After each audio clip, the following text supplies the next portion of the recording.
Estimation of disutility for joint health states of severe and non-severe hypoglycemic events in diabetes. This presentation is based on our publication in the Journal of Comparative Effectiveness Research.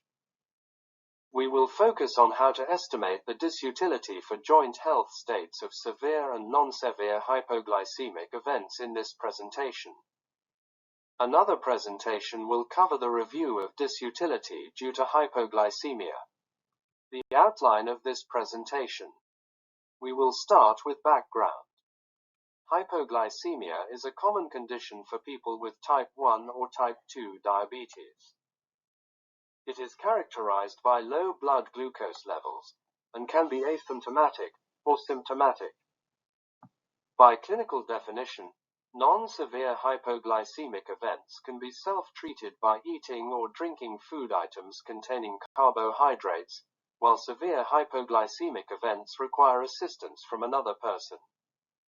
Both types of events can occur in the daytime, normal waking hours, or nocturnally, usually defined as while sleeping or attempting to sleep. Many of the classic long-term diabetes economic models, such as UKPDS model and core diabetes model, only accounted for severe hypoglycemic events. Recent economic evaluations incorporated the benefits of reduced non-severe hypoglycemic events on health-related quality of life, most using disutilities derived from a study by Evans and colleagues in 2013.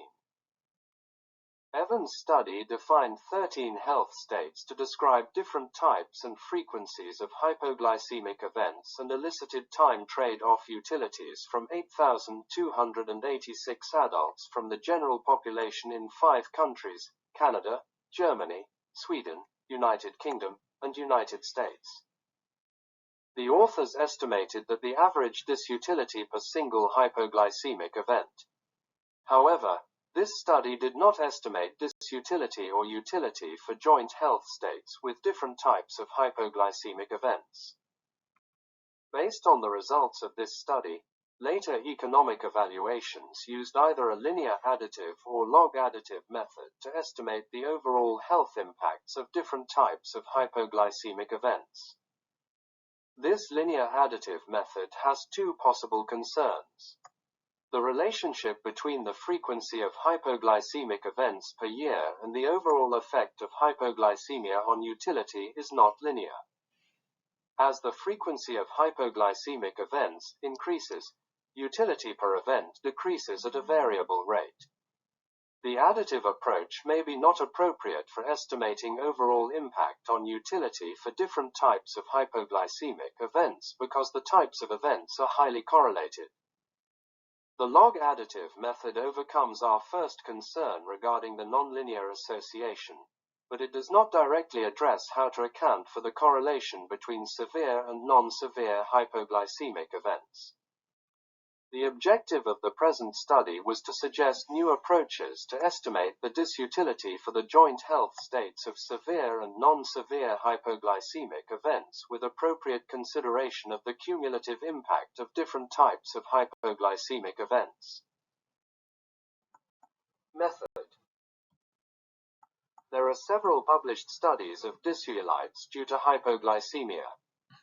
We chose Evans 2013 to derive the disutility for joint non-severe hypoglycemic events and severe hypoglycemic events for the following considerations.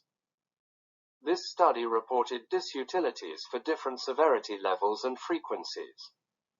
The health states included events which have short-term impact, such as shaky, hungry, irritable, sweaty, confused, and long-term impact, such as worrying about the effects on day-to-day life, and the sample size is large.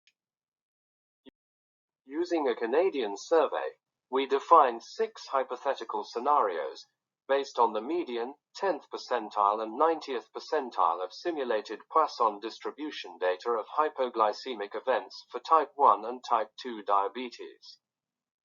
6 scenarios captured diabetes with low, medium, and high frequencies of non-severe hypoglycemic events and severe hypoglycemic events. This slide showed the frequency of each event in 6 scenarios, and the estimates of disutility of each type of hypoglycemic event. Now, I will provide a brief introduction to these methods below. For simplicity, we begin with a perfect baseline health state. Baseline utility equals 1. UA and UB denote the mean utilities for individuals with single condition A or B, respectively. Additive method. The additive method assumes that the conditions affect the utility function independently with no overlap. Therefore, the absolute utility decrement of the joint health state is equal to the sum of the absolute utility decrements in conditions A and B. Minimum method. The minimum utility method uses the minimum utility of 2 conditions, and assumes there is no cumulative burden from the other condition. Multiplicative method. The multiplicative method assumes that for each additional condition, the disutility impact is proportional to the disutility already experienced. Adjusted decrement estimator. This method incorporates all 3 of the above. It calculates the joint utility as the minimum utility, minus the minimum utility multiplied by the 2 disutilities. When applying these methods, we need to adjust for the baseline utility.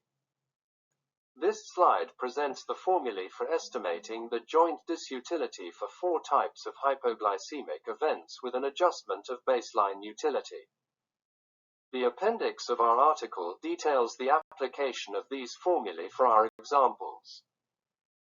Other than their time of occurrence, daytime and nocturnal hypoglycemic events are similarly defined. We therefore combined daytime and nocturnal non-severe hypoglycemic events to estimate the total number of non-severe hypoglycemic events, and combined daytime and nocturnal severe hypoglycemic events to estimate the number of severe hypoglycemic events. We used the linear regression model to predict the disutility from the transformed number of events.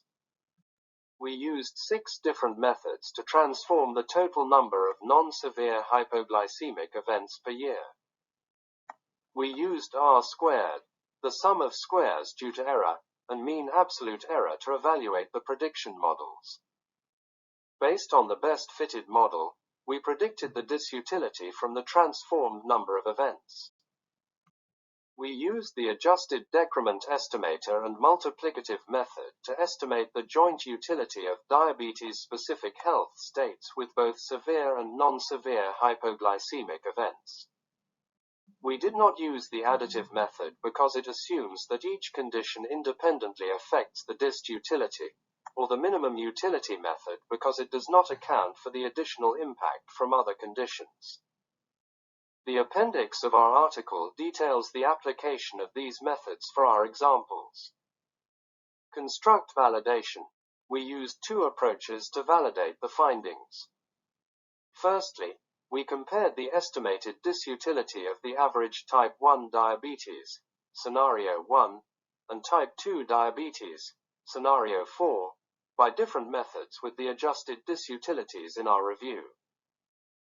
Secondly, we compared the disutility estimates from the joint 4 and 2 health states by different methods to the disutilities of various diabetes complications from the core diabetes model and the UKPDS cost utility analysis model.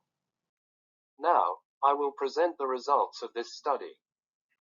The disutility of each type of hypoglycemic event, estimated using the linear approach, was larger than that using the log transformed method, and the differences between the 2 approaches were larger when the rates of non-severe hypoglycemic event were high, such as scenarios 3 and 6, Table 1. We used different methods to estimate the disutility for joint states of 4 types of hypoglycemic events. Not surprisingly, the minimum utility method resulted in the smallest absolute value of disutility, and the additive method was associated with the largest absolute value of disutility. The absolute value of disutility using the multiplicative method was greater than using the adjusted decrement estimator. We combined daytime and nocturnal hypoglycemic events, and used different methods to estimate the disutility for joint states of two types of hypoglycemic events. We identified the best fitting models for non-severe and severe hypoglycemic events.